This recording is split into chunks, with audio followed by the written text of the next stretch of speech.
Good afternoon. Thank you all for joining us today. My name is Chris Cathers, the director of the Kentucky Arts Council, and I want to welcome you to our latest edition of the Kentucky Creative Industry Summit Series. Today, we will be talking about trauma-informed learning for arts educators. But before we begin, I'd like to give a formal land acknowledgement. November is Native American Heritage Month. And before we do any of our public events, we like to give a land acknowledgement, which is a formal statement that recognizes the unique and enduring relationships that exist between Indigenous peoples and their traditional territories. Today, we stand on ground occupied by ancient peoples whose history has been lost, but whose legacy remains. The evidence of these ancient people can be seen all over Kentucky through the mounds and artifacts left behind. Today, over 170 American Indian tribes are represented by their members living and working in the Commonwealth. Let us honor those who are here and those who are here now, and build on the legacy of stewardship of the land they left for us unto the seventh generation. With that, I'd like to turn it over to Samuel Lockridge, Kentucky Arts Council's Arts Education Director. Samuel. Thank you so much, Chris. Good afternoon, everyone. Thank you for joining us. My name is Samuel Lockridge. I'm the Arts Education Director at the Kentucky Arts Council.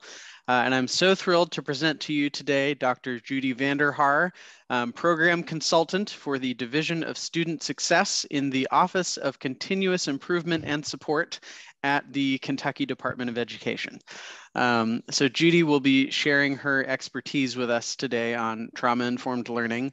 And whether you are an educator yourself or a parent or a student, I hope you will leave this workshop today with some tools and strategies to help you cultivate a safe and healthy learning environment. Our session will run about 2 hours today with a 10-minute break in the middle. And we hope to have about 15 minutes at the end for questions. And you can submit those questions via the Q&A function on the Zoom menu. The chat will also be available for you to interact throughout the workshop if you choose. And if you're tuning in from Facebook Live, you can leave questions in the comments and we'll get to those as well. Our session is being recorded today, just so you're aware. So if you have any friends or colleagues who couldn't be here at this time, we will have a recording available online soon. Some folks may be joining us as well throughout the afternoon later. So we're thrilled again to have you here. Thank you so much for joining us for the Creative Industry Summit Series. And without further ado, I will hand it over to Judi Vanderhaar. Okay, thank you so much. I am sharing my screen now. It's just really an honor to be with you all today. If you're in work in a school right now, I know this is a really tough time.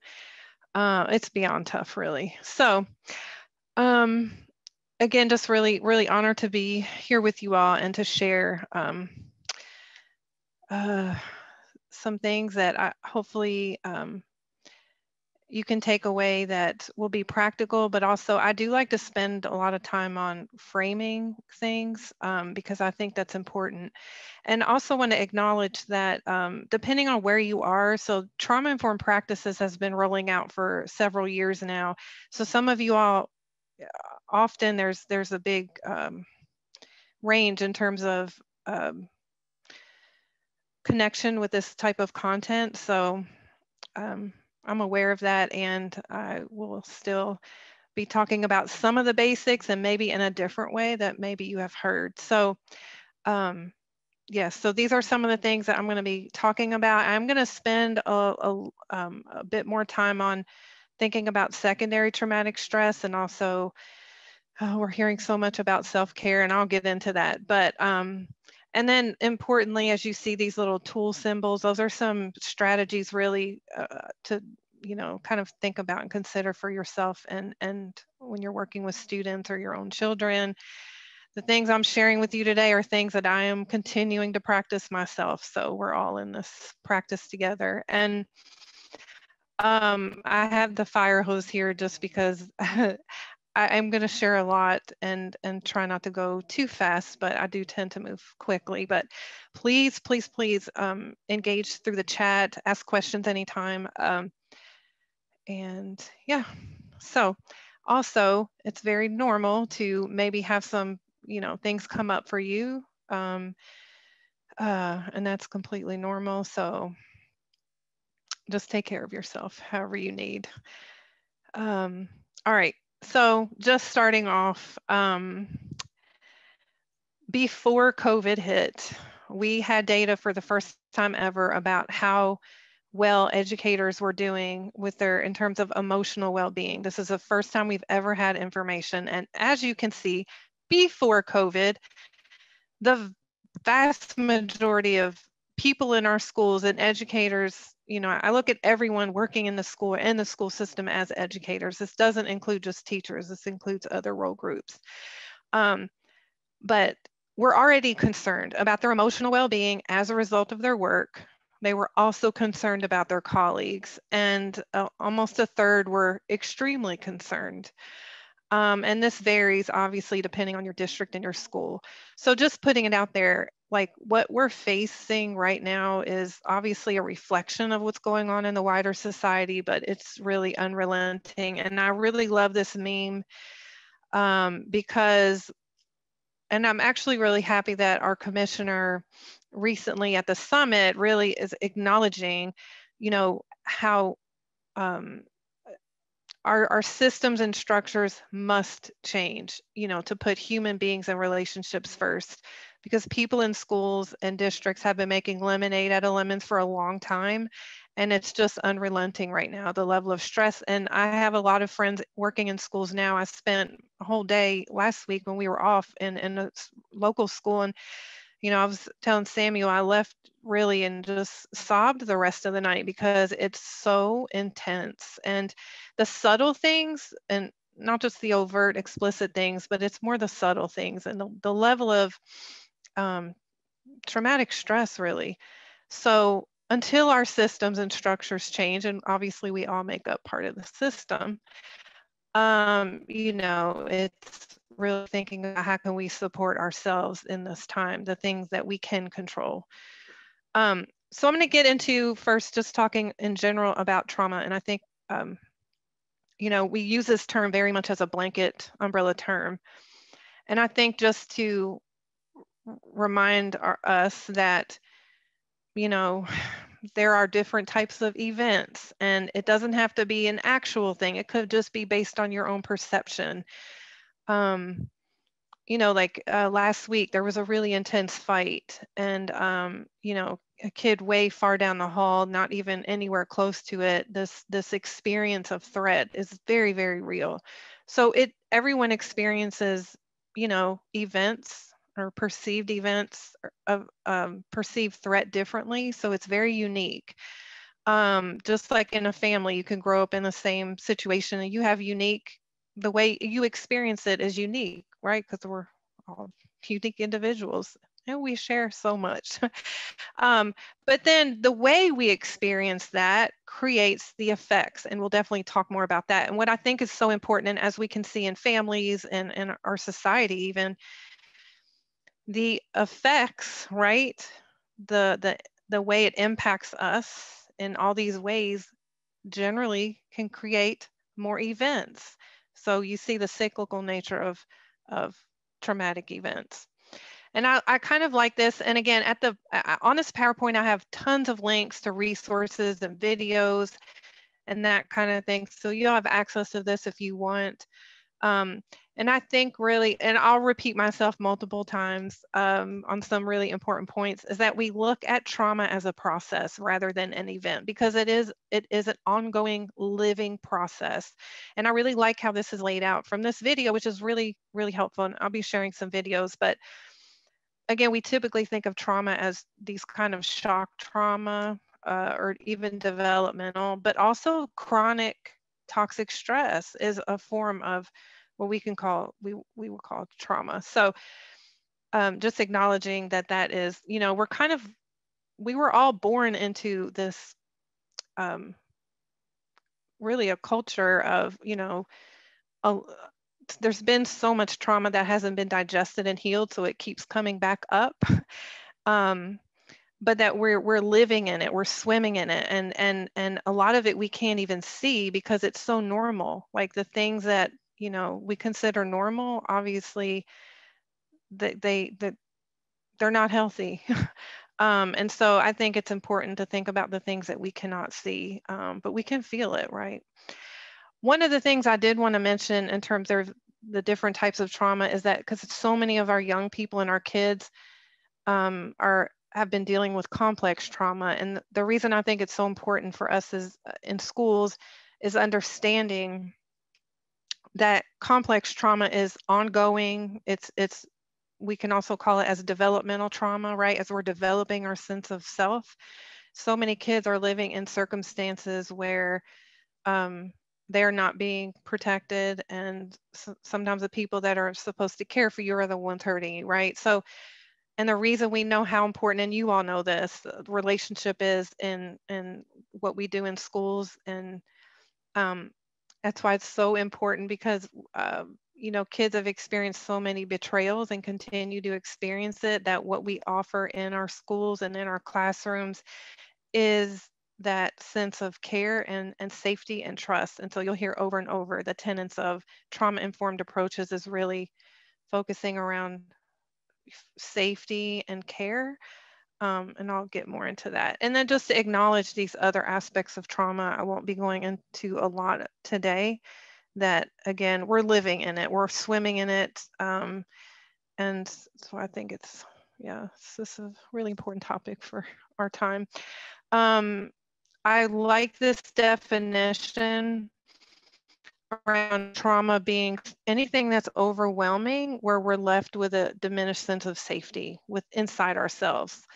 And one of my favorite authors on this topic, it was a physician for about 50 years, but really this sense, I think this is one of the most important points around trauma, is it creates this deep sense of disconnection, like disconnect even from ourselves and from others and from the natural world. So this sense of isolation and healing, and it's an intelligent function to like pull in, and there's a reason for that, but the catch is healing happens in connection. So and I think our deep sense of separation from each other also then creates more of these traumatic events, because we're not we don't see ourselves in the other. So again, Dr. Mate, who I just shared one of his books, trauma is what happens inside of us based on what's happening around us, right? So even any time that our something restricts our capacity or our ability to respond authentically in the moment, and it happens as a process of socialization, right? So I'm just trying to kind of broaden our understanding of trauma a little bit, and how, again, we're living in it, and it's a lot of it is unintentional. Why does it matter? Again, I don't think it affects every aspect of our being throughout our entire lives. And I like this. And the most important impact, I think, is how we see everything, right? We're all wearing glasses based on our experiences, right? We're wearing a lens. So the way we see the world. So for example, you know, I grew up in an environment that was very chaotic and very unsafe and very abusive. So I've literally spent the majority of my life feeling like I cannot trust a soul. You know, people are not trustworthy and the world isn't safe, right? So, you know, kids that will sit by the door, right? Or they're, you know, hypersensitive, using senses to kind of look for threat. And so I think it's really important. And we all have worked with people that no matter what need to have control. There's a wound there. And I think if we start looking at some of the things that frustrate us or really work us up or about other people, or, you know, is really to look at that as there's a wound there that needs to be hopefully healed and addressed. So, but I think it's the worldview. And again, a lot of our teachers, our kids are really walking around and living with these worldviews that I'm inherently unworthy, you know, things will never get better. And obviously, again, I'm sure you all on here can appreciate and know this, that the groups we stigmatize the most are the most trauma exposed. But I want to go back to kind of the unintentional things that even in our culture we do. So for example, what do we tell boys when they cry or get scared? What have we been? I'll see if I can see if there's anything in the chat. Let me see here. Okay, I don't see anything yet. So I see Derek saying something. Hi, Derek. Act like a man. Exactly. Act like a man. You know, so and again, it's not people are intentionally trying to inflict trauma, but if you think about trauma being what happens inside of us, so what we know, and I'll get a little bit more into the science of trauma, is that when, you know, that energy of fear or sadness that the young man was experiencing, it didn't go anywhere because somebody shut down that response. It's that energy is actually cycling in the nervous system. And I think that's why we see things like this when we look at suicide rates, and this is Kentucky data, and we see the differences between male and female. And so there's a link to an article about, you know, expectations about masculine identity contributing to suicide risk among men and in later life. And so I think there's a lot of really interesting things around boys. But I think this is, again, and it's unintentional, and we are starting to shift. This is one of my favorite posters. What are the things we can say instead of stop crying? So I'll get a little bit more into that. And I guess what I want to emphasize too is that you all are already practicing trauma-informed approaches. I have no doubt. Actually, just in the nature of the work you're doing, art is healing. I know for me as a single mom at the time I was 17 in the, I had just had my son when I was 16, then I turned 17 in a teenage parent school, went to a mental health hospital, inpatient, was suicidal, like really extreme depression. And when I went back to my alternative school, like art class was my saving grace, in addition to a counselor who was able to be fully present with me and in my pain. And so, but you know, again, you all are practicing this, I have no doubt. And going back to the idea too of, you know, there's a lot of different strategies and things, but it's some of these things are really, really simple. I mean, there's a complex set of things going on, yes, but some of the things we can do in the current context we have in our very stressed system are very simple. So this is just an example. Thank you, Angela. I see boys don't cry. Yeah. So like this is a very simple thing. If you want to think about doing in your classroom, is like you have this plot, right? So we're doing a simple moment to allow people, whether you're working with adults or students, to really tune in and check in. How am I doing in this moment? How am I feeling? And we would do it on asking people to plot, where are you? So you could have this simple chart, and there's nothing that says good or bad, right? We don't have good or bad feelings. We have feelings and emotions that range in terms of pleasantness and in terms of energy. So I just for a moment, right, just again, I love doing this in person too with students and staff. You have everyone plot where they feel, and that way it gives you a sense of where people are, but it also gives everyone a chance. Take a moment, tune in and check in. It's very, very simple. So on this, right, this is the mood meter. I have a link to it. Comes from this book, Permission to Feel, which I'll share.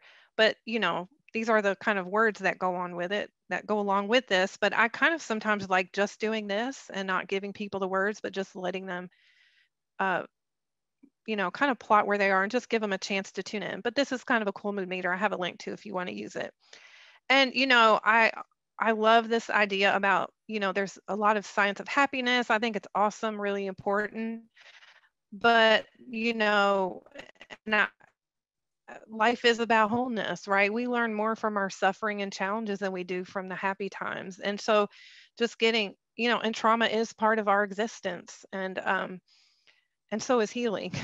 So, just remembering and reminding kids life is about wholeness, and no matter how we're feeling, it is perfectly okay. Um, and again, this comes from this book. They have a free course, but again, the simple practice of, emotional literacy, right? It can help us connect, but it really help people tune in. And that's something we're not, we don't do enough of, because sometimes it's even too painful. Yeah, name it to tame it. Just naming it can reduce intensity, research shows. But I think also the idea of feeling it and having permission to feel is really how healing happens. One recommendation, and something I practice all the time, and also I wish somebody would have helped me when I was younger. Understand that feelings are two things, right? There's a physical sensation and then a story. And often we get really caught up in the story, and that is, we're trying to either fix it, fight it, or figure something out. I tend to try to figure everything out. That's where I go automatically. And so really thinking, dropping the story. And so when a kid's having a big feeling or you're having a big feeling, is really dropping the story, first acknowledging what story am I telling, and really going into the physical sensation. Where do you feel that? And a lot of us can't feel very much, right? Unless it's intensely pleasant or unpleasant.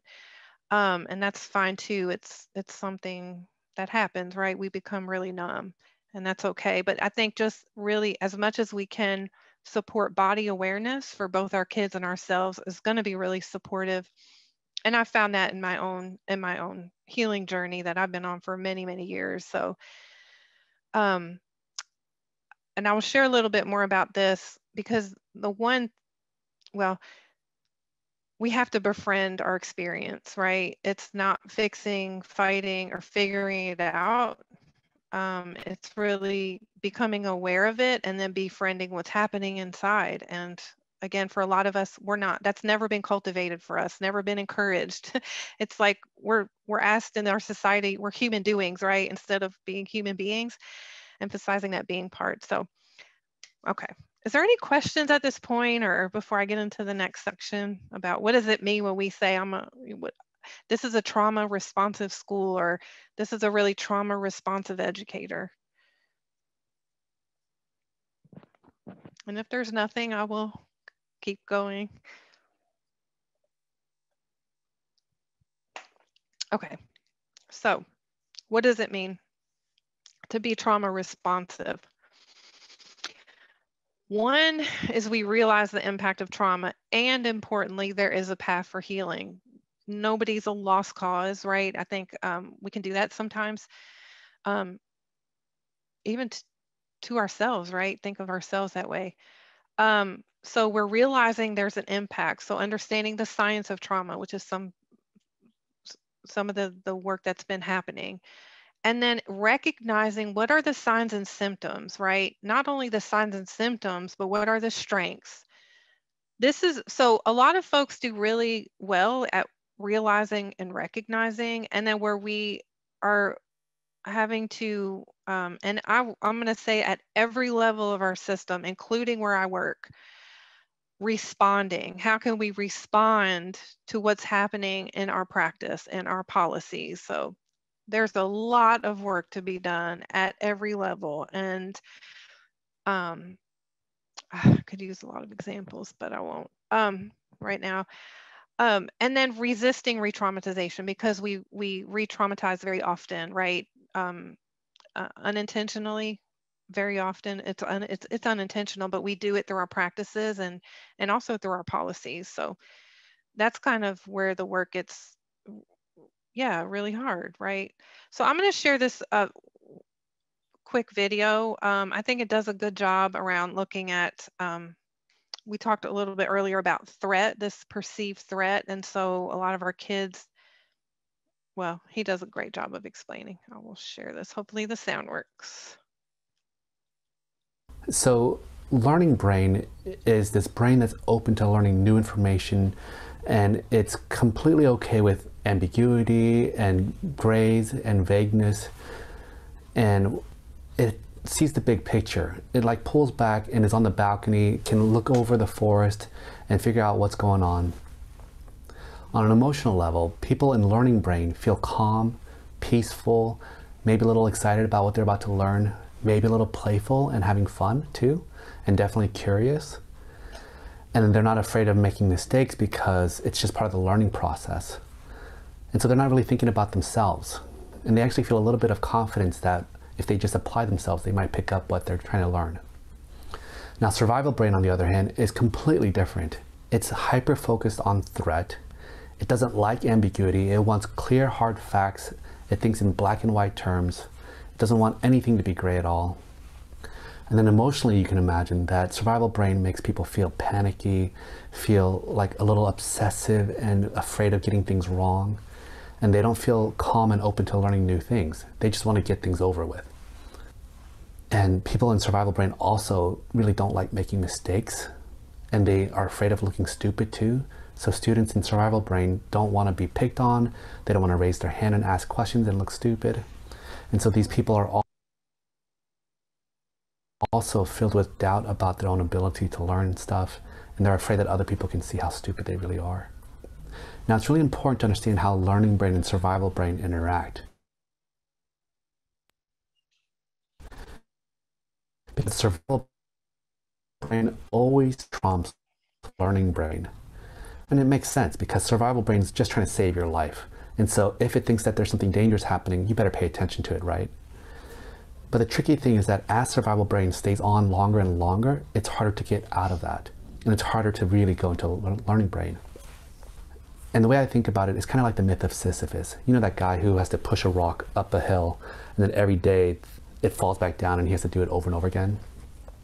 Well, being in learning brain is like being up on the high parts of that mountain. You can see the expanse of what's going on, but it also takes a lot of work to be up there.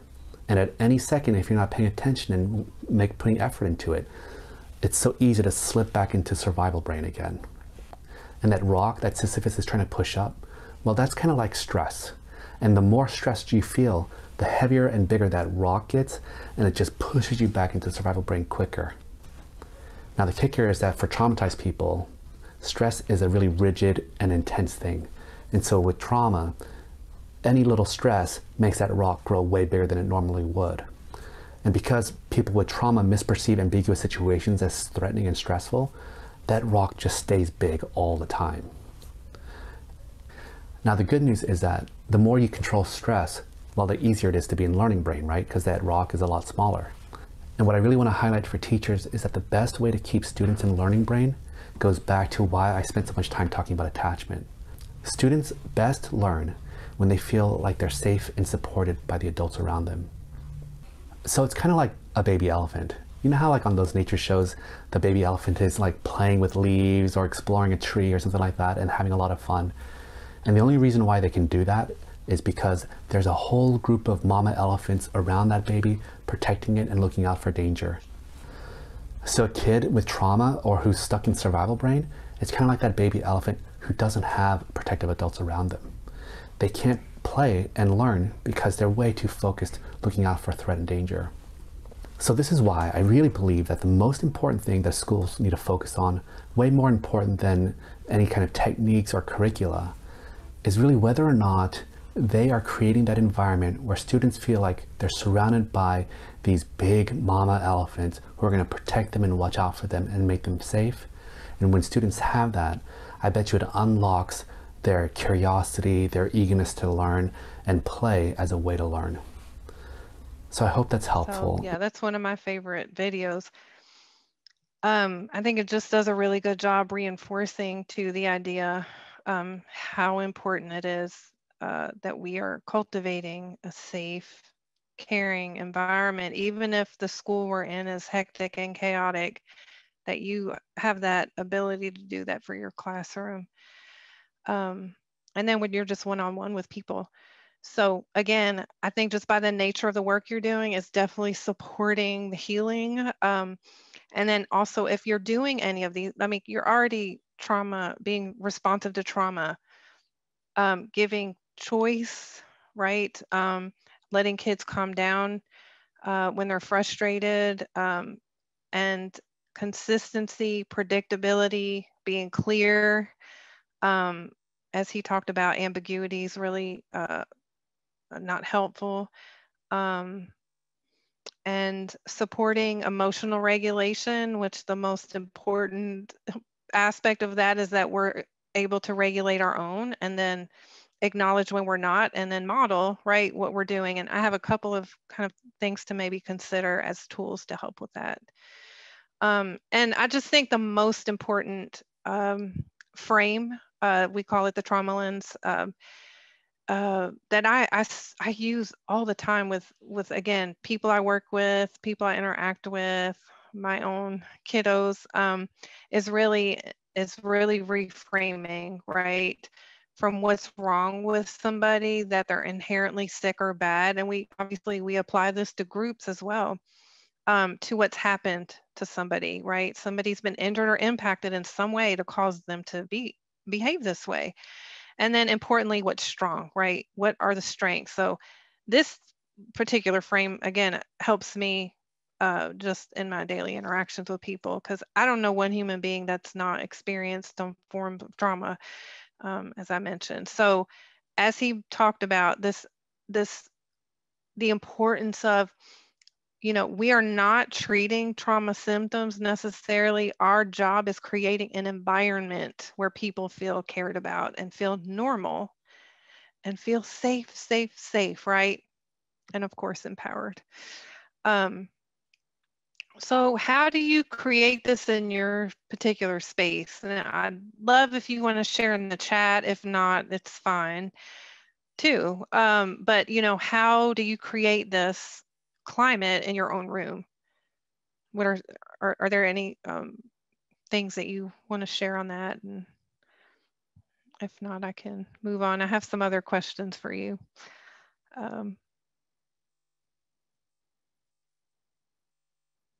My colleague says I need to do better on wait time. So, but in the interest of time, I'll keep going.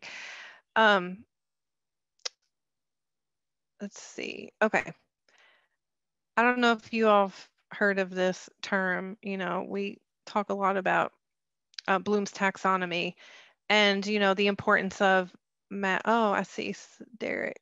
Make the environment predictable, letting everyone know what we'll be doing in class, yep, beautiful, Deborah and Derek, thank you all. Telling everyone up front what's going to be happening. That's so important. Very simple, right? But very, very helpful.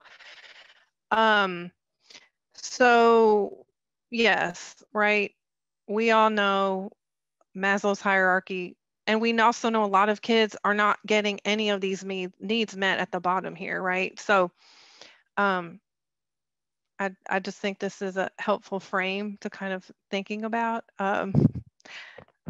where our priorities should be. And again, I would say that at every level of our system, and we have a lot of work to do. And again, like I said, I'm repeating myself, but if you want to boil it down to 3, it's safety, right? Being consistent, predictable, and caring. Connection, which I will get into, and then emotional regulation. How do I support kids when they're dysregulated, and how can I support my own regulation? And this idea of co-regulation, that's the beautiful thing about us as human beings, is how deeply interconnected we are. I mean, to the simple thing, obviously we're sharing the same oxygen, right? But we share so much, and there's really amazing research that I don't think has fully integrated at all, and it's really started to yet into our field. For example, they have found that when we're in conversational proximity with another, my heartbeat is registering in that other individual's heart, and vice versa. So there is, and you all know it, right? We don't talk about it, but there is an energetic exchange happening all the time. And the beautiful thing, we have the most amazing biocomputer, right?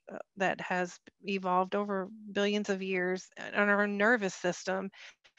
And a regulated nervous system is is a nervous system that's flexible, so that I know when I'm dysregulated and I have the tools and I grow the capacity to come back to regulation.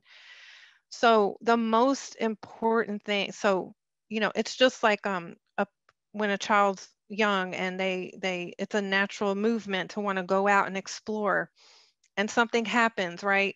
That they have that safe, regulated parent to come back to help co-regulate that feeling, that it's, let's talk about this, you know, feel it together, talk about this. But so many of our kids don't have that. And that's what we can do in schools, is really be your regulated nervous system, because our nervous systems are also interacting. And that's why I go back to, like, our own work is the most important thing we can do to really support kids, is doing our own work. And in this time, I think, I don't know if do you all feel this, the level, the intensity of the stress, even when you go to the grocery store, it's kind of just in the air, because it's tremendous, collectively traumatic experience we're going through. And obviously, depending on what boat you're in, if you have a boat, or if you're in a yacht, or people that don't have a boat, I think there's an interesting meme about that, you know, but we are all experiencing it. And so, yeah, I can't say enough about co-regulation. And that's why I'll talk a little bit more about what we can do to support ourselves. And then just again, it's just the healing power of the arts. And you know, are natural healers by just the work you're doing.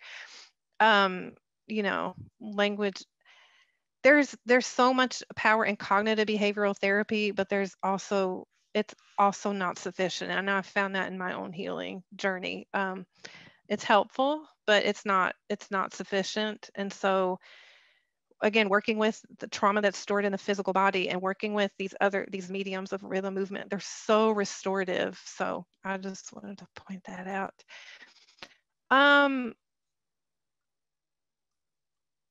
In what ways have you found art to support kids in your own experience, if you want to share? If not, that's okay too.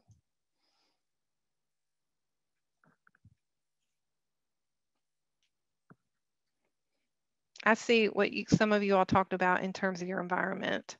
Just the environment, making it predictable, is supportive. Have you all had any experiences with art? And I can keep moving too. So storytelling. Thank you, Benny. Storytelling empowers them to direct others' attention and to control the narrative of what they care about. That's beautiful. Allows choices, gives a sense of control. Beautiful, Caleb. Thank you, guys. Provides a way for students to share their individual perspective and voice in a judgment-free zone. Thank you, Nick. Yes. Beautiful. I love you guys. Yes, so powerful. Thank you for that. Okay, now to talk again about the connection to the body and the science of trauma. Okay, you all, I'm just going to put this out here. I think you all probably know what's obviously happening. The American Association of Pediatrics just a couple weeks ago came out and said children's mental health is a national crisis. Like, it is a national crisis that needs to be dealt with in that manner. So, and obviously there's a lot of forces at play. Again, we tend to simplify, blame, shame, and judge, right? Because there are so many forces, but the force we have control over is our own selves. So the year is 1985. I'm going to show this again. It's a very short video, but there's a couple of key points here that I think are important. The location, Kaiser Permanente Medical Care Program in San Diego. Dr. Vincent Felitti, the medical director of a large program designed to help obese patients lose weight, is facing a puzzling problem. Just when many of his patients have begun to lose a noticeable amount of weight, they drop out of the program. He decides to meet with patients one-on-one to determine why. The answers are startling. He discovers that many of his patients had been sexually abused as children. Oh, shoot. Sorry. Let me find where we were. Sorry, Sam, I was responding to your chat. Well, hold on. I think I have too many things going here. Shoot. I might just keep going. Sorry, you all.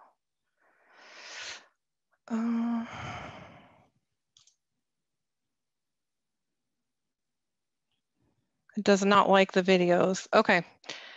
Appreciate your patience, everyone. I will get this screen back up.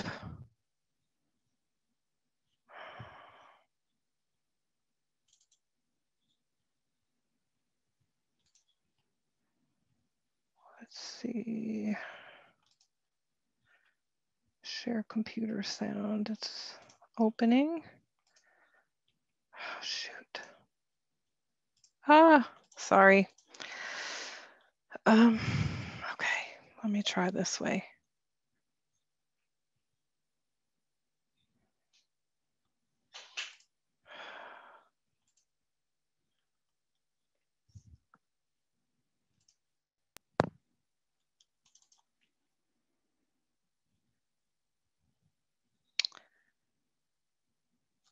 Thank you all for your patience. Thank you, Tamara, for your kind words. All right, let's see.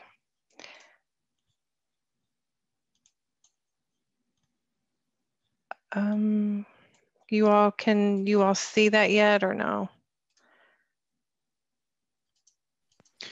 Judy, we can see your desktop. Okay, great. I just want to make sure that you all can hear the sound.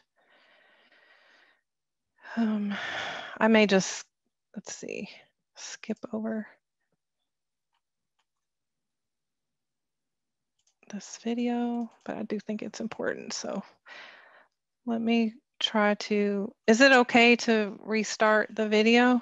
Oh, sure. Yeah. Or, no pressure at all. Okay, thanks. 1985. The location, Kaiser Permanente Medical Care Program in San Diego. Dr. Vincent Felitti, the medical director of a large program designed to help obese patients lose weight, is facing a puzzling problem. Just when many of his patients have begun to lose a noticeable amount of weight, they drop out of the program. He decides to meet with patients one-on-one to determine why. The answers are startling. He discovers that many of his patients had been sexually abused as children, and he realizes that for some of his patients, excess eating and weight gain are not simply a matter of lack of control or education. They are in fact a protective mechanism and a way of coping with the bad experiences from their past. After partnering with Dr. Robert Anda at the Centers for Disease Control, Dr. Felitti's investigation was expanded to cover 17,000 largely middle-class adult patients in the Kaiser Permanente system. The survey asked them about their history with 10 different potentially adverse childhood experiences, known as ACEs, grouped in 3 categories: abuse, physical, emotional, sexual; neglect, physical and emotional; and household dysfunction, mental illness, incarcerated household member, a mother who was treated violently, substance abuse, and divorce. For each type of adverse childhood experience, the person was given a point, and the points were tallied. For instance, a person whose parents were divorced and whose father was incarcerated and suffered from addiction received an ACE score of 3. Again, the researchers could not believe what they found. 67% had at least 1 ACE. Over 20% had 3 or more ACEs. 11% experienced 5 or more categories. I think the ACEs study is a game changer, truly a game changer for Kentucky and for every state. To me, what the ACEs study does is it puts research and numbers behind common sense. Yeah, so we do that a lot, common sense. But from my perspective, that one of the most important things, in addition to understanding the impact of it, and this study was done so many years ago, and it's been replicated in with other samples of people, but this was a white middle class, college educated population, and the vast majority had experienced these.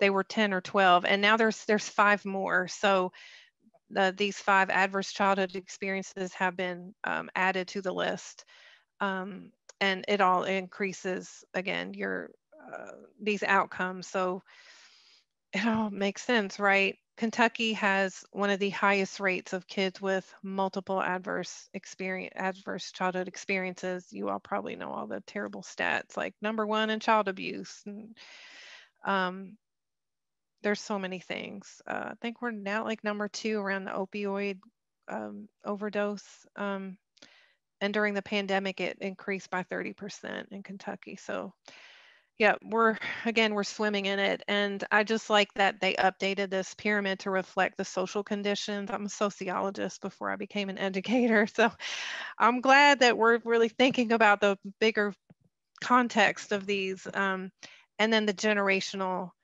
kind of embodiment, which I'll talk a little bit about. And as I said before, repeat, trauma is a process. It's living in our systems.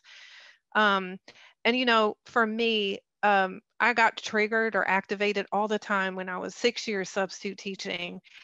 And I would find myself in the bathroom falling apart. Like, why can't I get myself together? I didn't understand what was happening, because so much of what happens, of what's running our show, is 90% unconscious or subconscious, right?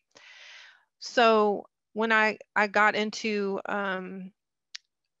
within a district and in central office, thinking I was going to really get in there and see how I could change from within you know, because I was blown away about what I saw when I was substitute teaching. I was in my cubicle at work, and, you know, not being activated by kids anymore, right? Because probably they're going through some of the situations that I did when I grew up. But I'm in a cubicle with adults, so I'm not, you know, but, you know, I'm typing away in my cubicle, and I hear whispering from my colleagues, and all of a sudden I have this horrible reaction. So immediately I can hear a story coming on, but my body is physically shaking and trembling. I can't stop crying, and I really wasn't. So, you know, and then I heard somebody say, because I tend to be I'm emotional, right? She has issues. And I say, damn right, my issues are in my tissues. And this book helped me so much understand that trauma is stored in our cellular memories. And so what my colleague who said that didn't understand is that where I grew up, when there was whispering, it was usually preceded by abuse. And so my body was, you know, that was activating my body, like that whispering. I also was under a lot of stress because I was single mom, working on my dissertation, all that kind of stuff. And I wasn't in my healing journey yet. Like, so I didn't know this, but, you know, I think that's so important that, again, we go as much as we can to really focus on body awareness. And for me, it wasn't until I got somatic therapy that really helped deal with the energy that's stored in the body. And we all have it. Energy is passed on through epigenetics, right? Which is kind of like an overlay of our DNA. And so through many generations, through the maternal bloodline. So we're living, you know, it's in our systems. And also the beautiful thing is healing is possible, and it is happening even though we can't see it. And I think in general in our world, yeah, we're seeing a lot of things that we have never really it will keep coming up to be healed, like big and collectively and also individually. And so my most important teacher really talks about trauma as a very intelligent function, so that we reframe some of these behaviors in ourselves and other people as intelligent, right? That if we grew up with violence around us, you know, the fact that we can hold our fear is intelligent, that we were able to do that. But that as we have grow up and we're in these other, you know, it becomes maladaptive. It can keep us from speaking in public, or keep us from the things that we want to do. So it's really honoring our nervous system's intelligence, that part of it can shut down. It can shut down to help us keep moving forward. And but we do have a responsibility to deal with these they were heroes when we were little. And for the kids we work with, they're heroes, right? So the fact that they are tuning out and not paying attention, that is a survival response that they need, right? They need it to deal with their lives at home or in the community. And so we can't take it personal when they're not paying attention. It's not personal. It's like, it doesn't drop off when they hit the school door, right? These mechanisms are in place for a good reason, and we need to honor those and respect them, and also figure out how we can deal with them and support and empower kids to regulate themselves and understand some of this. So, all right, so quickly just talk about trauma reminders and cues. Sure you all have had some experience with these if you're working with kiddos. So they can be internal and external. So obviously people, places, things, smell. Okay, so sensory stimuli is one of the most powerful cues for people. So it could be, you know, the smell of aftershave of a certain type, or my friend who's a principal, she said one kiddo was always just, you know, always quiet, you know, there was never an issue. And a teacher was eating an orange, and they were sitting in the circle, and the kid freaked out and started screaming. He was eating an orange. He was eating an orange.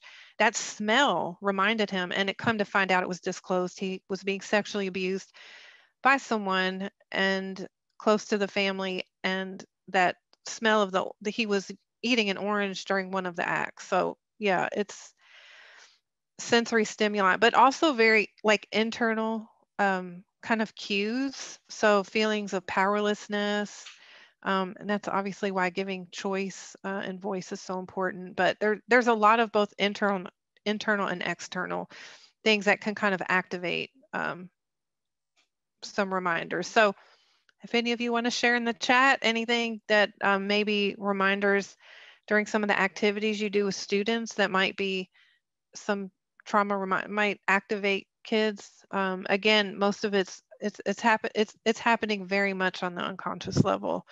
And again, it's the body's remembering, right? Taking hands during a dance. That's a really good one. Something I wouldn't have thought about, but yeah, even hand holding, physical touch. And of course, you never know what kids are going through. Never.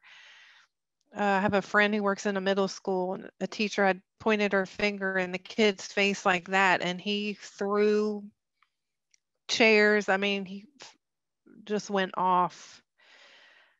Had no idea that the night before that child was in a basement being raped by his stepdad with duct tape around his arms. So we never know what is happening at home. And, you know, as again, it goes back to as much students who don't trust men. Yeah. Hey, yeah, that's a big one, right? And who do we often bring in when kids are dysregulated and acting up? The big SRO, the big police officer. So yeah, as best as we can do to stay regulated and calm ourselves, and then support that in kids. It's yeah.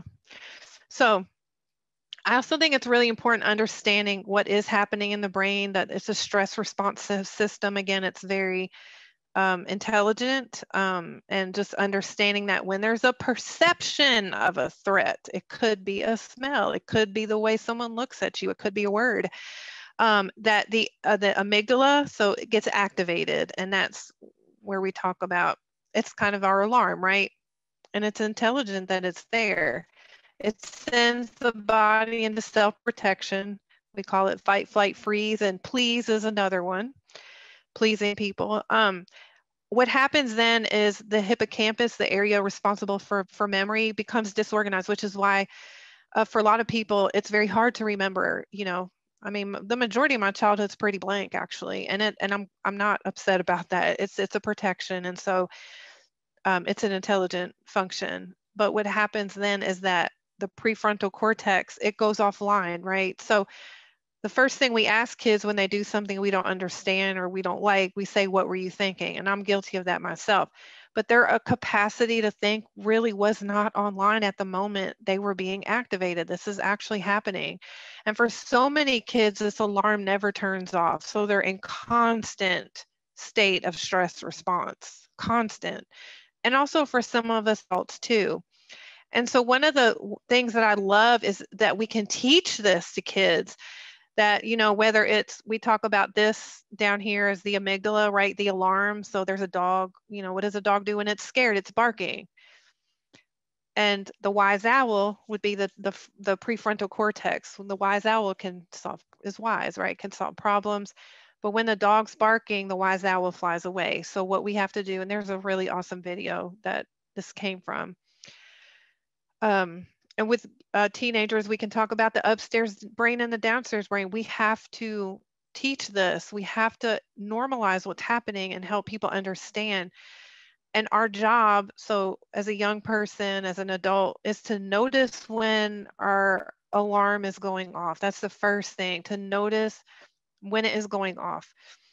And then for kids, the only way the wise owl is going to come back, or that upstairs brain is going to come back, is if you are able to connect with them and help support them to calming down. So this is I love that we can teach this. Lots of symptoms of stress.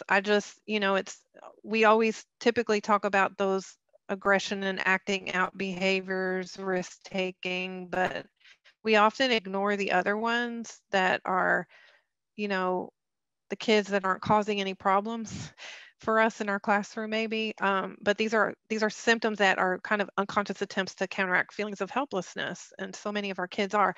And I really think, again, this comes from my really favorite teacher of this subject, is looking at, if you just boil down all the symptoms of trauma into two that we can see in ourselves and in our society, is one is numbness. I can't feel like, and what does that look like in society is indifference and apathy. And it used to tick me off when I'm working in systems and I'm like, where's the sense of urgency? But, you know, we all have some level of numbness, right? It's so much, it's so overwhelming what we're faced with. And the other side of that is hyperreactivity, right? Intense stress. And what does that look like? It looks like violence. And so I think we can see this in ourselves and others, and in our society as a whole. And so I'll get to why these, just even focusing on these two of the symptoms, how we can help train ourselves and teach kids to come back into our window of tolerance, which is between these two. We have different stress responses. And not all stress is bad. There's a kind of a neat TED talk that talks about the different perspective of stress. But of course, a lot of our kids and a lot of our adults are experiencing this frequent adversity. And what buffers adversity, what makes stress tolerable, is that we have somebody, a regulated nervous system, someone who cares, who's consistent, that I can process with, that can help bring me back. So, you know, these are signs and symptoms, again, of traumatic stress. You know, it's really looking at, how do we know when we need ourselves professional help, is when we notice that any of these changes are really disrupting our ability to function daily. If we have any inability to feel joy, disrupting our relationships. And then, so that's live, laugh, love, and the law, right? If we're doing things that are violating kind of the law, at risk of getting in trouble with the law, those are some signs that we do need to get some professional help for ourselves. And that's part of mental health first aid, which is another training. But I want you to just kind of look at these. It comes from one of my favorite resources I'll share at the end, is the Trauma Responsive Educator Project out of Chicago. But, you know, kids who experience trauma, often these are kind of the things we've already talked about: being hypervigilant, on alert, irritable, activated, preoccupied, like you just feel like they're not paying attention or distracted.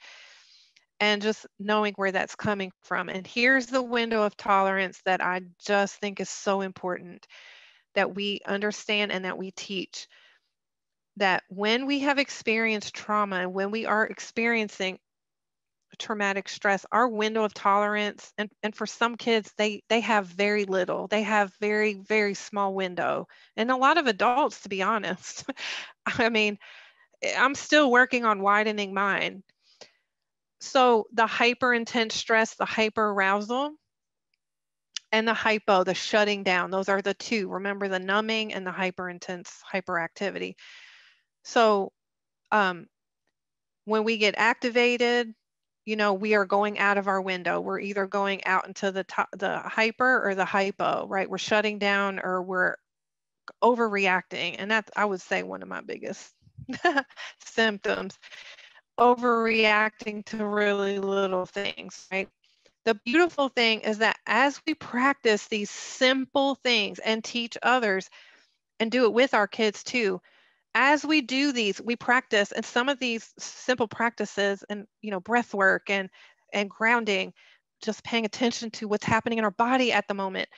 As we practice these ongoing, we widen that window. So things that took us out or take our kids out, don't take them out as frequently. It will still happen. But as we practice, we widen our window. So staying aware of our own window of tolerance and teaching this to others. So I just have 2 quick strategies around that I found personally, and I can only speak from, I'm an expert of my own experience, where I've studied this for a long time, but really not what works for me is going to work for everyone. But I think there's some simple things that, 2 simple strategies that I wanted to share around how we can come back into the window. I love this quote from Seth, which is, you know, we're so obsessed with outcomes in our field, and I get that. But when we talk about this, anything really, and especially our own well-being or practices to support kids, is the practice is the output, because it's the only thing we can control.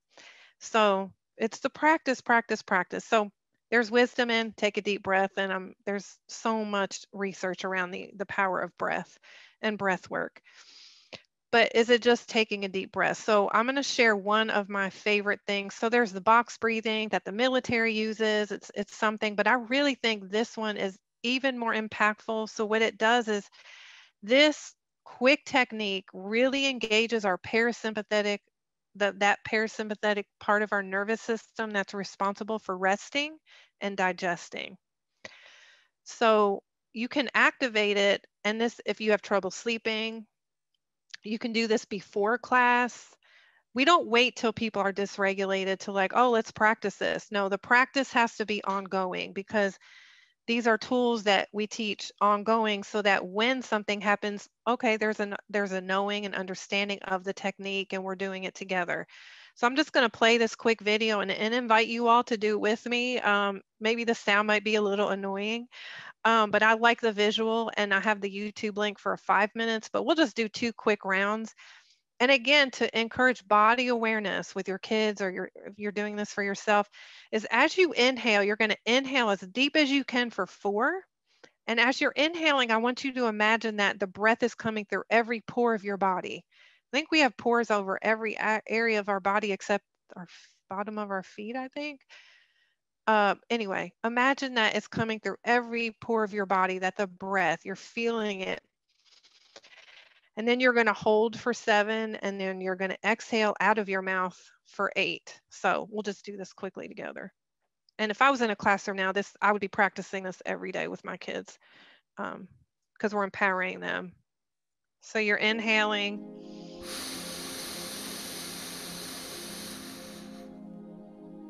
Might feel like a long time to hold at first. And exhale.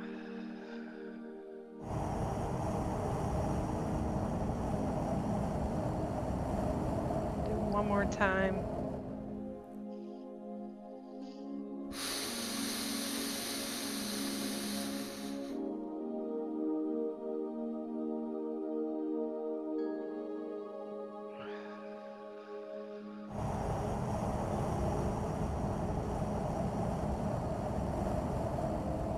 So that's it for that one. And I mean, again, if you have trouble sleeping at night, try that. Try a lot of rounds of that. There's all kinds of cool breathing things, but I think that's a simple one and a nice guided one that we can use with kids.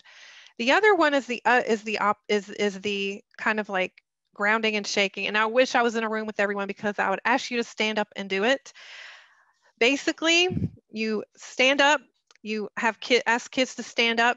You say, imagine there's sticky tape on the bottom of your feet. So you're really supporting this idea of grounding. You're rooted, you're safe, you're being held up by the ground, the floor, the chair, whatever. But in this case, you're stand up and literally you just shake. You just start shaking your hands, your arms, your whole body. You let everyone shake. You might want to play music, but right, we're just shaking, because literally when you're doing that, you're releasing some toxic stress from your cells. You're shaking. And then you ask them to kind of do a little scan of the body. After the shaking, you just physically shake, shake, shake, shake. After they're planted their feet on the ground, shake, shake, shake. Then tune in, scan the body, and you can feel the aliveness in the body. You can kind of get a sense of the body again, because a lot of times we lose our sense. We're so stuck in our head. And this is a very, very simple thing that we can do. It's just physically moving, right?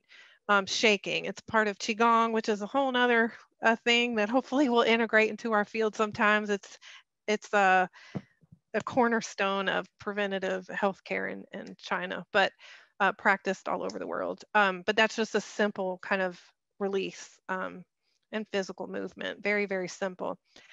I have this to offer, just a link to it. It's really kind of cool if you're looking for something for yourself to create an index card with. Just another resource, just want to throw out. And then going back to one of the things I talked about earlier, kind of the worldview that I'm still working on. Will probably till the day I leave the planet. You know, the distorted worldview that I have for a good reason. But for a lot of us, for so many of our kids, their thoughts revolve around, again, not being safe, cared for, or worthy. You know, their worthiness.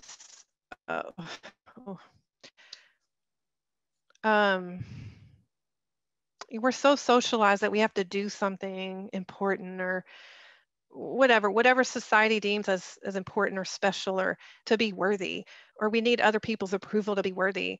And if I held up an infant baby, right, and said, what does this baby have to do to be worthy?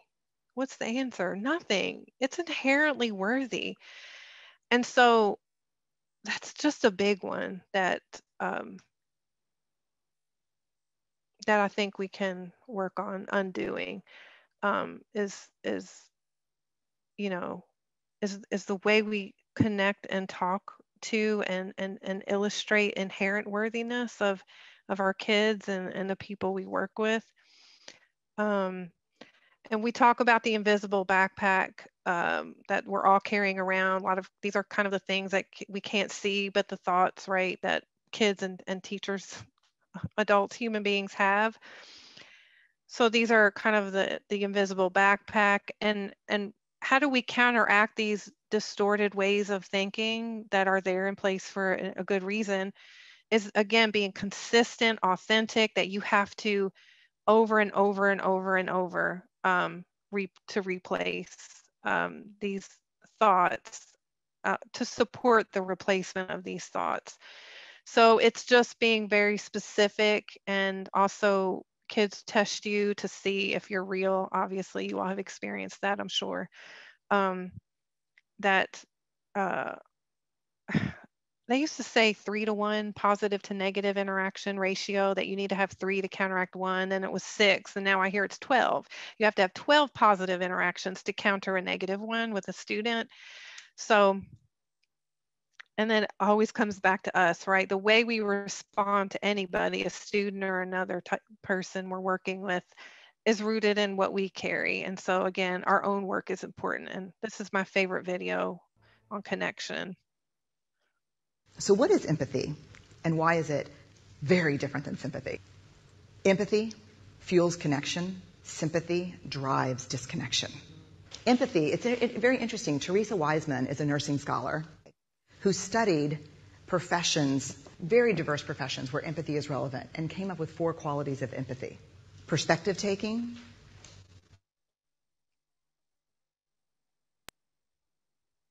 the ability to take the perspective of another person or recognize their perspective as their truth. Staying out of judgment, not easy when you enjoy it as much as most of us do. Recognizing emotion in other people and then communicating that. Empathy is feeling with people. And to me, I always think of empathy as this kind of sacred space when someone's kind of in a deep hole and they shout out from the bottom and they say, I'm stuck, it's dark, I'm overwhelmed. And then we look and we say, hey, you climb down. I know what it's like down here, and you're not alone. Sympathy is, ooh, it's bad, no. You want a sandwich? Empathy is a choice, and it's a vulnerable choice, because in order to connect with you, I have to connect with something in myself that knows that feeling. Rarely, if ever, does an empathic response begin with at least. Yeah. And we do it all the time. Because you know what? Someone just shared something with us that's incredibly painful, and we're trying to silver lining it. I don't think that's a verb, but I'm using it as one. We're trying to put the silver lining around it. So, I had a miscarriage. Oh, at least you know you can get pregnant.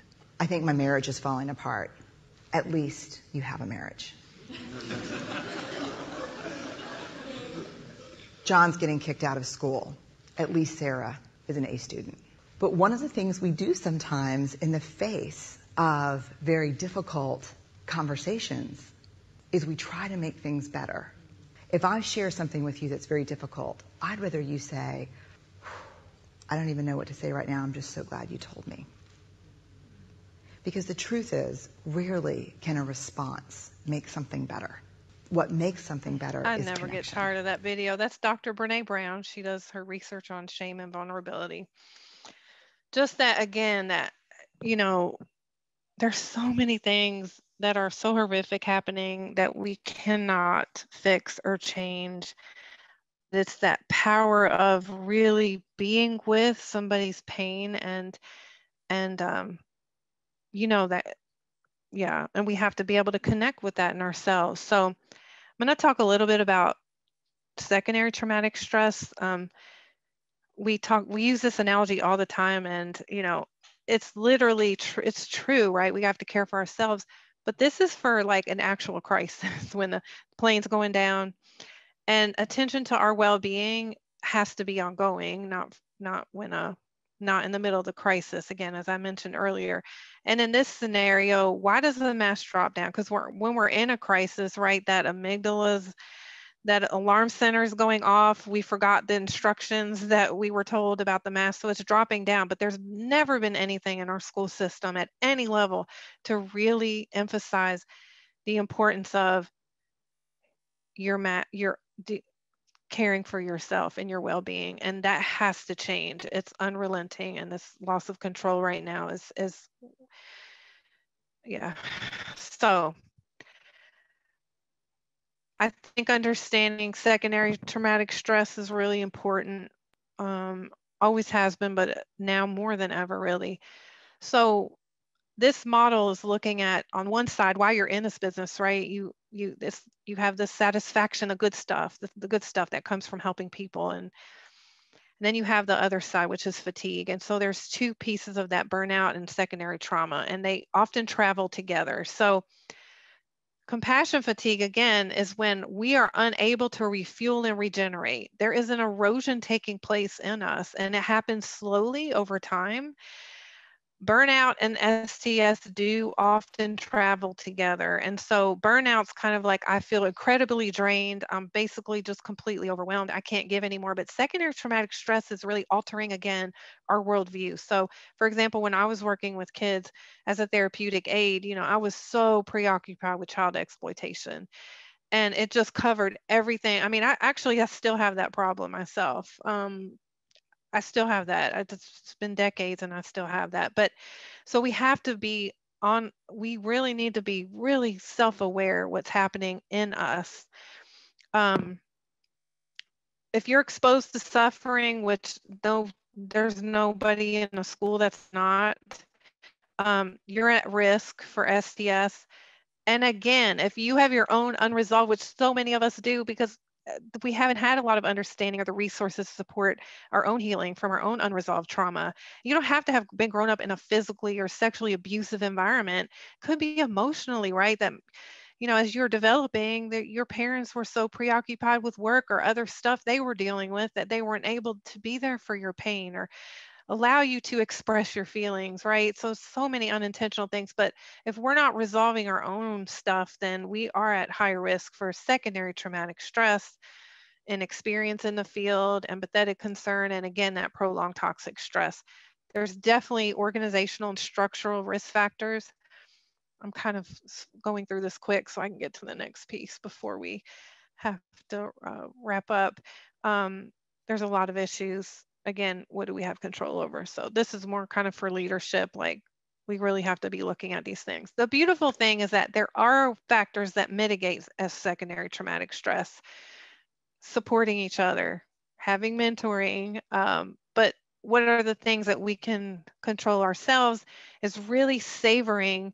This actually impacts your nervous system. There's a ventral vagal, polyvagal theory, but savoring those successes, those moments where you're like, this is why I'm here, savoring those. Some people have a joy jar to help remind them. I keep a folder with emails, right? But really savoring the successes you have and like really truly deeply doing that and pausing enough to really do that and feel that. And then compassionate self-care. So I love this toolkit that's out here. It's free. I'm not going to spend too much time talking about it, but one of the things I love from this, and we did this among our own group just to kind of get a sense of the curriculum. It's free. It's really amazing. And it's to support adults in schools connecting and building resilience, like nourishing their own resilience. So one of the things I love, and I actually have this hanging in my kitchen to again remind me, like right now, if you can just turn your mind to your attention to the most difficult person you have in your life right now, the most difficult person. And if you just reflect that, just like me, this person is seeking happiness. This person is trying to avoid suffering, right? Just like me, this person has known sadness and despair. Just like me, this person is learning about life. And I swear, this simple reframing definitely helps. But I got that from the Compassion Resilience Toolkit. Yeah, and just giving ourselves grace. Now, evidence-based interventions for toxic and traumatic stress, which I use those interchangeably, they are the same thing. The first three you hear over and over and over, but how are you doing with this? How are our kids doing with this? Sleep, nutrition, and exercise. And again, I can go into all the things the system needs to do to change how we're nurturing or not these things, but for yourself, just reflecting on how am I doing with these three things that, you know, are basic. But mindfulness, I don't like that term. I like the term presence. Okay. Mental health support, as I mentioned, we have to seek our own support when, and then connection. So I'm going to talk a little bit about presence next. Apparently, according to this neuroscientist that just came out with a book called Peak Mind, we're literally missing 50% of our lives because the flashlight of our attention is not in the present. It's not right. And that's totally normal.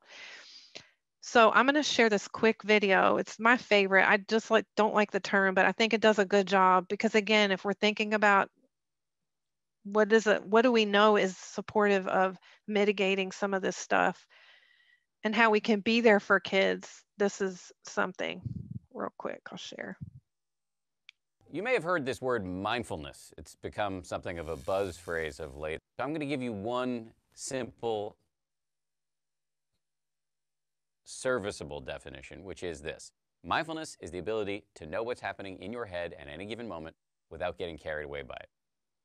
Imagine how useful this could be. Just as an example, you're driving down the road and somebody cuts you off in traffic. How do you normally react? I think most of us, we normally react by having a thought, which is, I'm pissed. And then what happens next? You immediately, habitually, reflexively inhabit that thought. You actually become pissed. There's no buffer between the stimulus and your reaction. with just a little bit of mindfulness, in that same situation, you might notice my chest is buzzing, my ears are turning red, I'm having a starburst of self-righteous thoughts, I'm getting angry. But you don't necessarily have to act on it and chase that person down the road, screaming at them with your kids in the back of the car thinking you've gone nuts. Now, you might be thinking, don't I need to get angry sometimes? Aren't I justified? I would say yes, but probably not as much as you think. The proposition here is not that you should be rendered by mindfulness into some lifeless, non-judgmental blob. The proposition is that you should learn how to respond wisely to things that happen to you rather than just reacting blindly. And that, my friends, is a superpower. How do you get it? The way to get it is through meditation. I believe that meditation and mindfulness are the next big public health revolution. In the 1940s, if you told somebody you were going running, they would have said, who's chasing you? But then what happened next? The scientists swooped in, they showed that physical exercise is really good for you, and now all of us do it, and if we don't, we feel guilty about it. And that's where I think we're headed with mindfulness and meditation. It's going to join the pantheon of no-brainers like brushing your teeth, eating well, and taking the meds your doctor prescribed for you. Let me just close by saying, mindfulness is not going to solve all of your problems. It's not going to render your life a nonstop parade of unicorns and rainbows. Nonetheless, this is a superpower and one that is accessible by you immediately. So that's Dan Harris. He was a news anchor and he had a panic attack on air. And that's how he started exploring this. And he wrote a book called 10% Happier. So yeah, it doesn't solve all your problems, but boy, it's been super helpful. Just some of these simple things. And I don't like the term meditation either. I prefer just thinking about resting in silence or resting in my being. And that's simple things that we can do. Is just in our classroom, have your students and yourself, one hand on your heart, one hand on your belly, and you're just breathing, noticing where you feel the breath. That's it. A simple just placing your hands. That's a mindful moment. Or having a sound play and asking them to focus on the sound till they don't hear it anymore. So yeah, it just allows us to have a little bit of space, a little bit of space so we can respond. And again, going back to the idea of ongoing practice, I've found in my experience, instead of this jumble of like constant, and I'd get into this state, but with the practice, these practices, it really does allow more space and so that we can be fully present with people. And that's the part of healing, right? Just our full presence, our full attention. And we're not so busy with what's happening in the mind or what I'm going to say next. So I like this imagery of just kind of, yes, we're up and down. And when we were younger, we probably just wanted to be on the place where I think of mindfulness or being, kind of cultivating a witness. Is really not in a sense of like detachment, but it is like knowing life is always up and down. That is just the nature of life. And so the seat we didn't want to ride in was where grandma sat, right? The one that's stable, which is the one I love now. Is really just kind of looking back as something is down, like I'm in a down, something's happening, is really just as cultivating this just paying attention right to the body sensations, and that it really helps give a sense of not being so stuck onto the ups or downs. You're cultivating kind of just, we have an inner witness, we all have it, that is not tied up into this. It's more neutral. It's that space, and space in the room you're in. It doesn't care what you're wearing or how you smell or whatever, what you look like. Space is open and non-judgmental, and that's what we can give. That's what our kids need. That's what our peers need. So prioritizing your own compassionate self-care. And I have to just show one more video. This is less than a minute. But the toughest thing is to love somebody who has done something mean to you, especially when that somebody has been yourself. Have you ever done anything mean to yourself? Well, it's very important to look inside yourself and find that loving part of you. That's the part that you must take good care of and never be mean to, because that's the part of you that allows you to love your neighbor.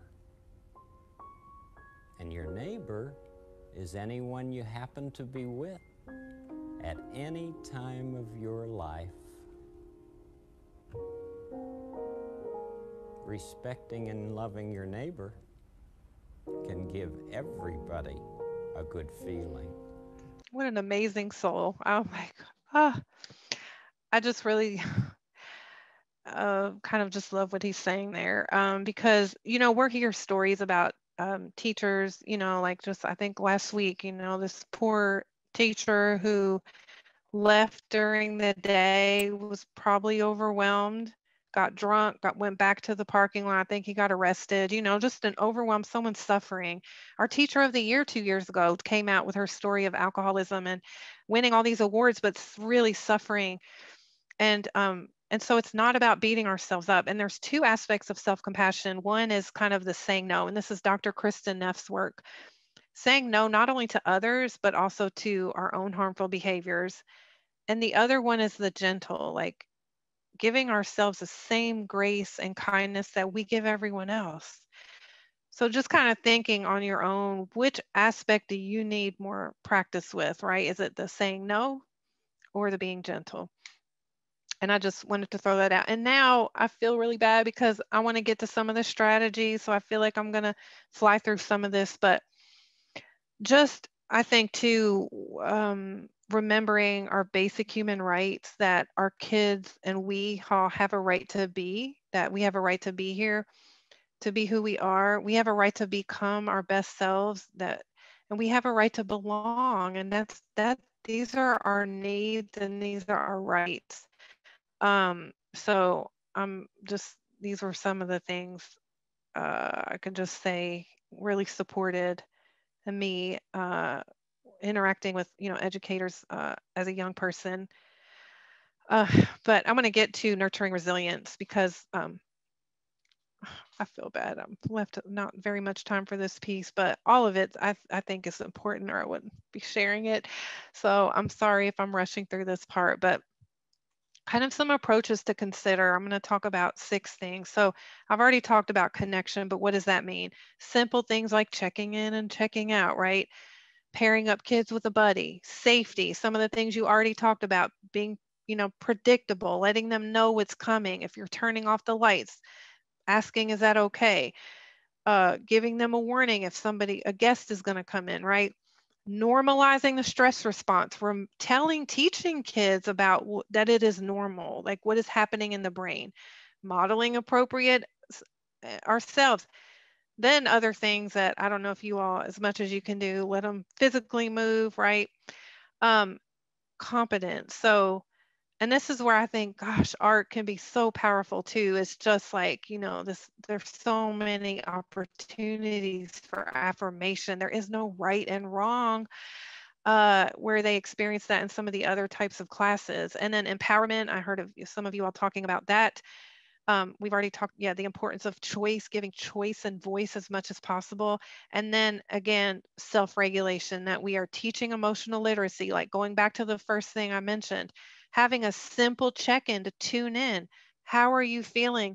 Are you high or low, medium on the energy? And how are you feeling in terms of pleasant, or picking a word?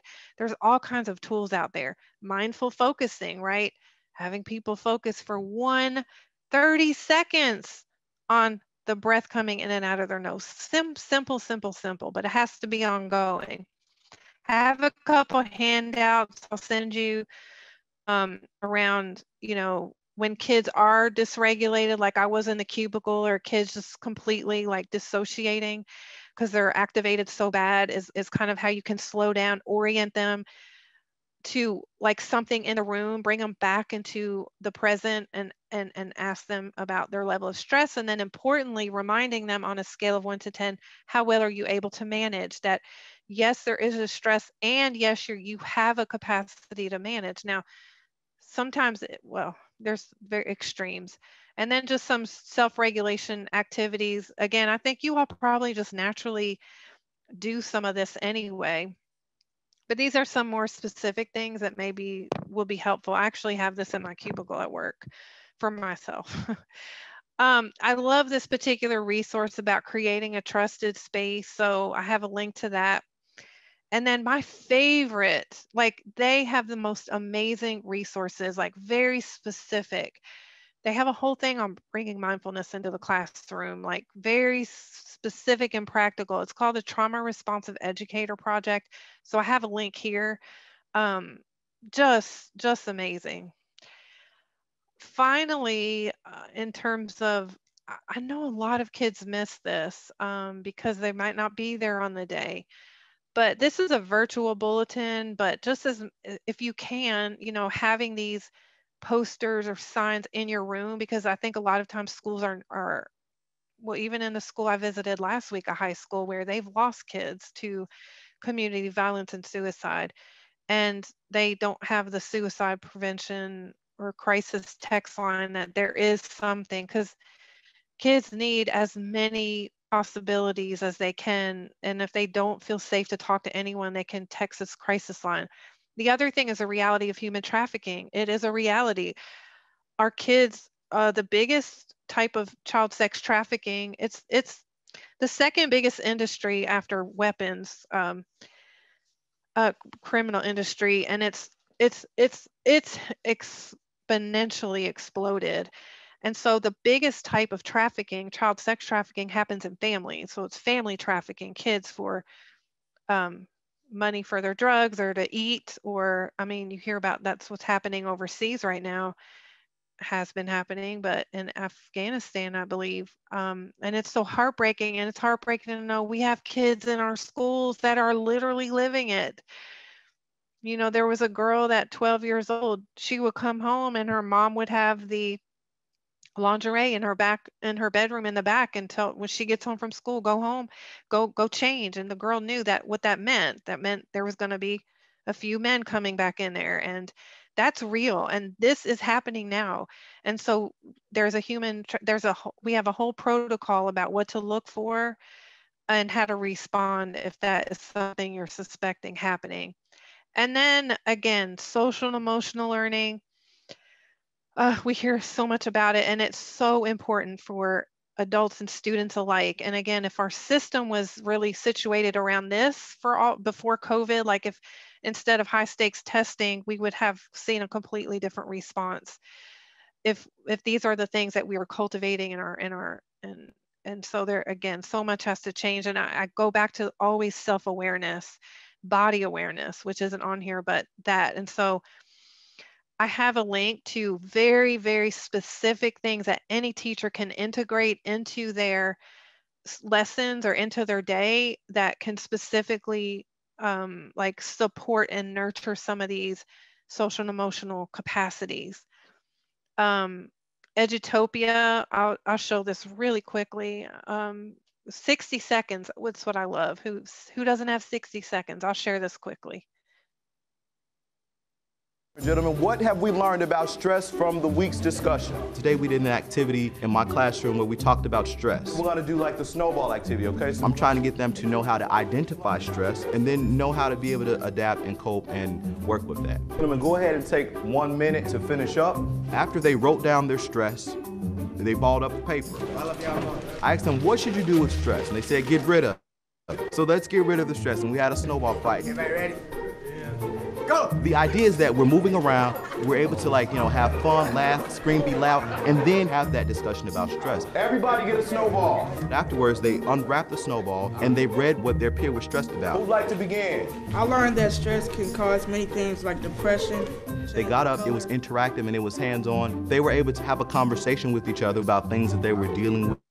I haven't felt good about myself in such a long time. Which is promoting interpersonal skills and learning during the process. They have an awesome bank of activities. Another really awesome bank of activities is Inspire Ed. And I'll just show you, like, if you only have 5 to 10 minutes and you want to work on emotions, there's all these, it's just a nice bank. And I know you all probably are having so many resources thrown at you, just sharing some that I find really practical. Finally, for self-care wheel. Like there's all kinds of self-care wheels, and I love doing this with kids and adults alike. So instead of creating, like, I don't know, just something to consider. The foundation, and I have blank things for this. The foundation are, thinking about specifically 2 to 3 regular practices that you either want to continue to support your well-being. And I think if we can do this with kids, it would be helpful. Just very specific things. And that's our foundation, right? Going back to this idea of practice, because if we're doing these, we're more likely to then be able to do the next one, which is identifying what are our desires or goals that we want to fulfill. Yes, I'm in my second 6-month intensive collective trauma course. It's a global community. I just think it's so important for our time. Might not be what somebody else would want to do, right? But this is, what do you want to do for your own joy, for your own fulfillment? And then the third one is your personal ethos. So I learned about this from a podcast like 3 years ago. I can't even remember the name of the podcast, and I've adapted it a little bit, but really it's like, who do you strive to be, and how do you strive to show up in this world?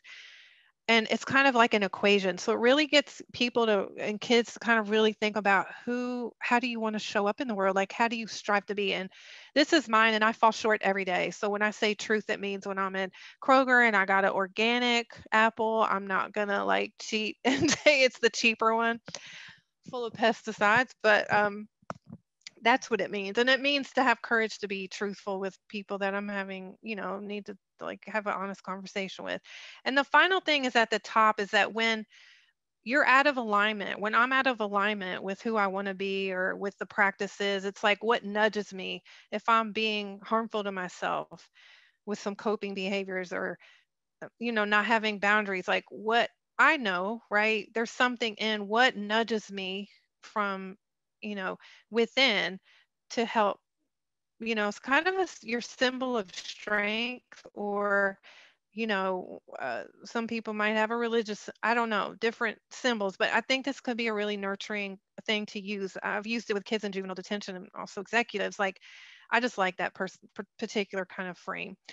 And I know I've run a little bit into our Q&A time, but just kind of the key takeaways that I've repeated over and over is that trauma lens from what's wrong to what's happened, and remembering that these adaptations we have are intelligent and they need to be respected and honored, and also worked with and brought to the conscious level of what's happening. Body awareness, I think I have that on here, but just I can't say enough about that. It's all about what we're carrying, and that's like our work to do. And our job, again, is creating a space where people are safe, feeling safe and cared for and normal. Like, this is normal to respond the way you're responding to the most abnormal, and even though it's normalized, like very traumatic world we live in, it's also beautiful and healing. And so finding those points of joy and nourishing the resilience that is there, giving voice and choice, and then just giving each other and our kids a lot of grace, and ourselves especially. So I will end with a big thank you. This is my partner who I work with, her email. We work together on dropout prevention. So I think I pulled this from one of our slide decks. But just a big heartfelt thank you for the work you're doing, and for you're supporting healing just by the nature of your work. So I thank you for that. And I will stop sharing, and if there's any comments, questions. Okay, sorry. Thank you so much, Judi. Let me turn my video on here. Hello. Yeah, that was absolutely wonderful. So much incredible information and resources. So at this time, we do have a few minutes left for Q&A. So if you're joining us on Zoom, you can use the Q&A function in the Zoom menu if you'd like to submit a question, or type in the chat if you prefer, if that's easier for you. And if you are joining us on Facebook Live, feel free to ask a question in the comments there, and that will be relayed to us as well. So I'll just open the floor for questions.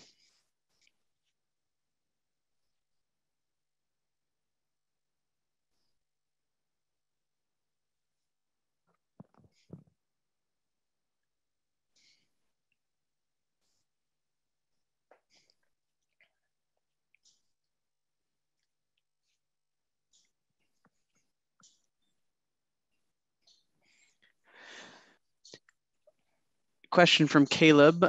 Is there any training that would allow individuals to give out information and awareness to small communities? So the organization where a lot of this training has ballooned from is the University of Kentucky Center on Trauma in Children. And so they offer a tremendous amount of training materials, all that are free. So that's one. And then also that's one of the functions KDE has too, is to go out and do some training. So those are two. There's so many resources out there, but give out information and awareness. Yeah, I think it needs to be really embedded into all that we do. So. Great. And then a question from Julie Locker. How can I, as a guest teacher, apply these methods if I have a classroom teacher who isn't working from the same framework? That's tough, Julie. I feel you on that. Again, I'm had a, in classrooms where there was, say, for example, a teacher assistant, or like you said, a head teacher. The two things that come to mind are, one, encourage a training or some education for that, but more importantly, as you yourself within the constraints of that classroom can model, and I'm sure you are trying and are doing it, model these practices yourselves, and through that we'll be educating her about how they are responding differently to you than her or him. That's a tough situation, but I just, yeah, it's tough. But I think as much as you can engage them yourself and, encourage trying some of these, maybe simple strategies or something like that could help, but that's a tough situation. So thank you for hanging in there. We have a couple more here in the Q&A. Any tips for addressing or resolving conflict between students rooted in their separate traumas? Well, there's a whole series on restorative practices. And so with those practices, it's really facilitating a conversation with individuals and kind of being, the mediator of that. I think it goes back to just educating our kids too about the nature of trauma so that they can understand and be empathetic too with each other. But it's again, I think if we can teach our kids how to regulate themselves, so even simple things like the deep breathing can prevent some of these conflicts happening. But there's a lot of really good resources out there on restorative practices. So some of the restorative questions that you could use to frame the kind of mediation. So that's all I have to offer for that. Thank you. And let's see, here's another. Are there any arts-based programs or initiatives surrounding grief/death loss? Is that something that could be developed? Yes. So I had just got this really amazing resource on supporting kids through grief and death. And I'm like, I don't know if I could put the link to that in here. Yeah, you're welcome to type it in the chat. Okay, I've got to pull it up. So if there's any other questions, I can answer that as I'm pulling that up, because a really amazing resource just came out. we created our own kind of resource. It's on our KDE's webpage, but specific strategies to support the wellness of students, and it addresses some of the grief and loss. One thing is actually just acknowledging it. Is really, and these trauma sensitive approaches are going to support that, but being, one, acknowledging it and giving space and room for that, talking about it, and for the grief to feel it. So going back to that emotional kind of awareness. Okay, it's called the School Crisis and Recovery Renewal Process. So I'm going to click a link to the specific. Actually, this is Children's Grief Awareness Month right now, this month of November. So I'm pulling it up on the webpage so I can link that resource in there for you. Awesome, thank you. It's just taking a moment. Here we go. It's called, yeah, all right. It's really good, very specific. A lot of some of the things that I shared, it says I won't send it privately. I'm sending it to if the whole group wants to see it. So I've sent it there. Okay. Hopefully that's helpful. A lot of the recommendations are, again, a lot of the things that we've kind of covered today. I mean, there is no quick Band-Aid, right? For these heavy the human suffering and the pain. It's yeah. So, okay, I'll just real quick, reminding students that you're there to listen. If they do want to talk, you don't force them. And if you invite them to talk, be prepared to listen. And listening, and I love, my teacher says, when we listen to people, we listen as if we have eyes all over our body. So we're like fully, I mean, again, our nervous systems are interacting anyway.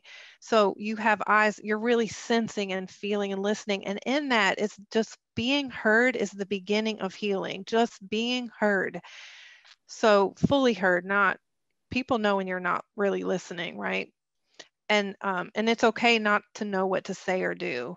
And then again, there's some stuff about the community and then connecting the kiddos to resources and support. So those are just kind of a summary. Yeah. Great. I think we have time for maybe one or two more questions if anybody is still thinking of asking anything. We'll just allow a little room here. Also, if you're just digesting everything that you've heard, that's totally fine. There's a lot to think about and consider. It really is a lot, and I'm sorry. I mean, it is the nature of, I think, the topic, but I know it's not really a popular message that we have to do our own work, but I think it's the only way through. It's like, what's in the way is the way, and what's in the way is, yeah, there's a lot in the way, right? But it's not a very popular message, but I'm just so convinced after a lot of the work I've done in different levels, like it's our work, like all of us. So, but I think we're up for the task or we wouldn't be here. I mean,